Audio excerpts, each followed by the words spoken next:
بسم اللہ الرحمن الرحیم۔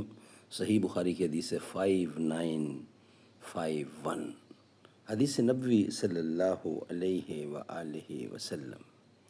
قال النبی صلی اللہ علیہ وسلم: خیرکم من تعلم القرآن وعلمہ۔ بہترین لوگ وہ ہیں جو خود بھی قرآن پڑھیں، دوسروں کو پڑھائیں، سکھائیں اور لکھائیں۔ ناظرین، صحیح بخاری کی حدیث ہے 5951۔ حضور اکرم صلی اللہ علیہ وآلہ وسلم نے ارشاد فرمایا: جو لوگ یہ مورتیں بناتے ہیں انہیں قیامت کے دن عذاب کیا جائے گا، اور ان سے کہا جائے گا کہ جس دن کو تم نے بنایا ہے اب اس میں جان ڈالو، اور جس کو تم نے بنایا ہے اس میں جان ڈالو۔ یعنی مورتی تو بنا لی، جان ڈال کے دیکھو۔ صحیح بخاری کی حدیث ہے 5951۔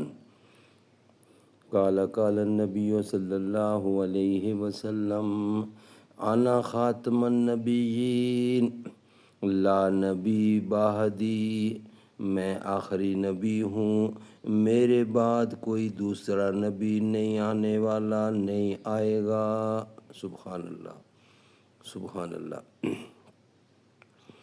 صحابی ہو عمر جیسا، خلیفہ ہو عمر جیسا، جہاں پر حکمرانی کا طریقہ ہو عمر جیسا، ہمیشہ عالم اسلام کا دنیا پہ ہو غلبہ، حکومت کا اگر لوگو سلیقہ ہو عمر جیسا، زمانہ اب نہ دیکھے گا کوئی بھی حکمراں ایسا، جو عادل ہو عمر جیسا، جو سچا ہو عمر جیسا۔ میری دنیا میں بھی ہو کاش کوئی درد مند پیدا، میری بھی قوم کا کوئی مسیحا ہو عمر جیسا، فقط باتوں سے حق عشق نبی کا ہو ادا، کیسے نبی سے پیار ہو جائے تو جذبہ ہو عمر جیسا۔ صحابی